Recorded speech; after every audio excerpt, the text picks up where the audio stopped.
এটা ডাঙৰ খবৰ দিব বিচাৰিছো কিন্তু অসম চৰকাৰে এটা বৃহৎ সিদ্ধান্ত গ্ৰহণ কৰিছে এতিয়াৰ পৰা কাষ্ট চাৰ্টিফিকেট বিচাৰি কোনো কাৰণতে কাৰ্যালয়লৈ অহা যোৱা কৰিব নালাগে যুৱক যুৱতী বা ছাত্ৰ ছাত্ৰীসকল ঘৰতে বহি লাভ কৰিব কাষ্ট চাৰ্টিফিকেট অসম চৰকাৰৰ কেবিনেট বৈঠকত এটা বৃহৎ সিদ্ধান্ত গ্ৰহণ কৰা হৈছে অনলাইনৰ জৰিয়তে কৰিব পাৰিব আবেদন আৰু এতিয়াৰ পৰা মাত্ৰ 30 দিনৰ ভিতৰতে ঘৰতে কাষ্ট চাৰ্টিফিকেট লাভ কৰিব যুৱক যুৱতীসকলে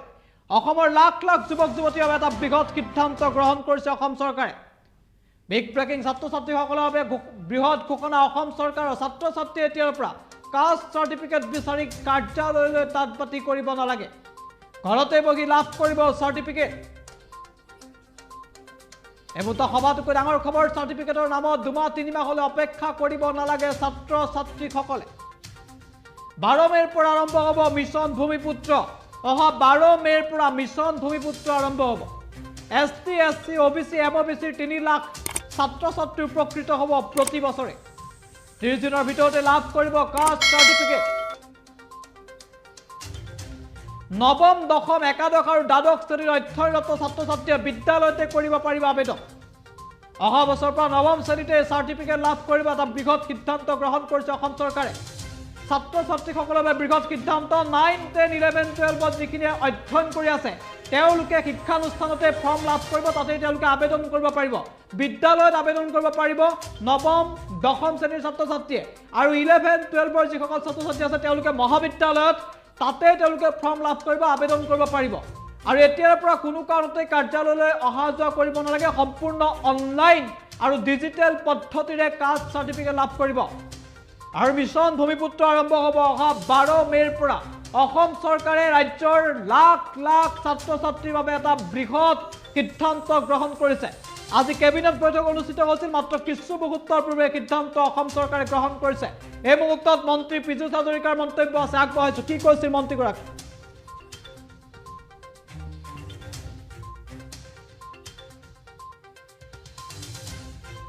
কাৰ্যসূচী অহা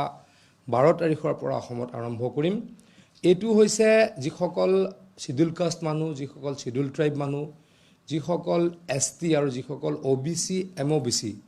তেওঁলোকে বিভিন্ন সময়ত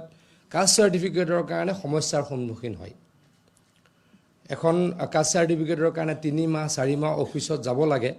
আৰু প্ৰত্যেক বছৰে প্ৰায় 3 লাখ ছাত্ৰ ছাত্ৰীয়ে কাষ্ট চাৰ্টিফিকেট বিচাৰে গোটেই অসমত সমগ্ৰ অসমত গতিকে এতিয়াৰ পৰা আমি কি কৰিব খুজিছো এই কাষ্ট চাৰ্টিফিকেটৰ প্ৰক্ৰিয়াটো ডিজিটেলাইজ কৰিব খুজিছো অনলাইন প্ৰক্ৰিয়াৰে কৰিব খুজিছো আৰু কিছু ক্ষেত্ৰত আমি সিম্পলিফাই কৰিব খুজিছো সিম্পলিফাই মানে যিজন ছাত্ৰ ছাত্ৰী বা যিজন মানুহে কাষ্ট চাৰ্টিফিকেট বিচাৰে তেওঁৰ যদি পিতৃ এসসি হয় বা এসটি হয় বা এমওবিসি হয় বা ওবিসি হয় তেওঁলোকে আৰু কোনো ধৰণৰ অৰ্গেনাইজেশ্যনৰ ওচৰত যাব নালাগে আমাৰ নিয়ম মতে কেনেকুৱা হয় কোনোবা এজন ব্যক্তিয়ে যদি এখন চাৰ্টিফিকেট বিচাৰে এসটি চাৰ্টিফিকেট বিচাৰে তেওঁ কি কৰিব লাগে ডিসি অফিচত এপ্লাই কৰিব লাগে তাৰ লগত ট্ৰাইবেল সংঘ বা তেনেকুৱা চাৰ্টিফাইড সংগঠন আছে প্ৰত্যেকটো কাষ্টৰ লগত তেওঁলোকৰ পৰা এখন চাৰ্টিফিকেট ল'ব লাগে ৰেকমেণ্ডেশ্যন লেটাৰ ল'ব লাগে আৰু এখন সাবমিট কৰিব লাগে তাৰ পৰা ডিসিয়ে চালিজাৰি চাই ব্যক্তিজনক কাষ্ট চাৰ্টিফিকেট ইস্যু কৰে কিন্তু এতিয়া যিজনৰ পিতৃৰ অলৰেডি যে কাষ্ট চাৰ্টিফিকেট আছে এসসি হওক বা এসটি হওক এসসি হওক তেওঁৰ কোনো আৰু এই এনেকুৱা অৰ্গেনাইজেশ্যনৰ পৰা চাৰ্টিফিকেট ল'ব নালাগে সেইটো সিম্পলিফাই কৰা হ'ল এতিয়া এখন যদি কাষ্ট চাৰ্টিফিকেট কোনোবাই বিচাৰে তাক যদি কোনো ধৰণৰ এতিয়া যাৰ পিতৃ অলৰেডি এটা কাষ্টৰ চাৰ্টিফিকেট আছে তেওঁ ইমিডিয়েট চাৰ্টিফিকেটখন পাব আৰু কাৰোবাৰ যদি কমপ্লিকেশ্যন থাকে তেওঁলোকৰ 30 দিনৰ ভিতৰত এনকুৱাৰী কৰি বা অন্য কৰি 30 দিনৰ ভিতৰত দিব লাগিব ডিসিয়ে আৰু ফাৰ্দাৰ যদি কিবা কমপ্লিকেশ্যনছ থাকে ম্যাক্সিমাম 45 ডেজৰ ভিতৰত ডিসপোজ অফ কৰিব লাগিব মানে যদি কিবা কমপ্লেইনো আছে বা কিবা যদি কাৰিকৰী অসুবিধা আছে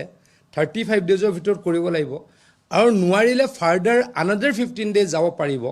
কিন্তু 45 ডেজৰ ভিতৰত ইদৰ দি দিব লাগিব নহয় দিব নোৱাৰে বুলি ডিসপোজ অফ কৰিব লাগিব চাৰ্টিফিকেট বিচৰাৰ কাৰণে ফৰ্ম তেওঁলোকে পাই যাব ফৰ্মখন ফিল আপ কৰি দিলেই হ'ল আৰু ষ্টুডেণ্ট এই 9, 10, 11, 12ৰ ষ্টুডেণ্টে যেতিয়া ফৰ্মখনত লিখি দিব তেওঁ SC হয়, তেওঁ ST হয়, তেওঁ OBC বা MOBC হয়, তেওঁ আৰু এই যিসমূহ আমাৰ কেটেগৰাইজড আমাৰ যিখিনি সংগঠনক চাৰ্টিফিকেটৰ ৰেকমেণ্ডেশ্যন কৰিবলৈ দায়িত্ব দিয়া আছে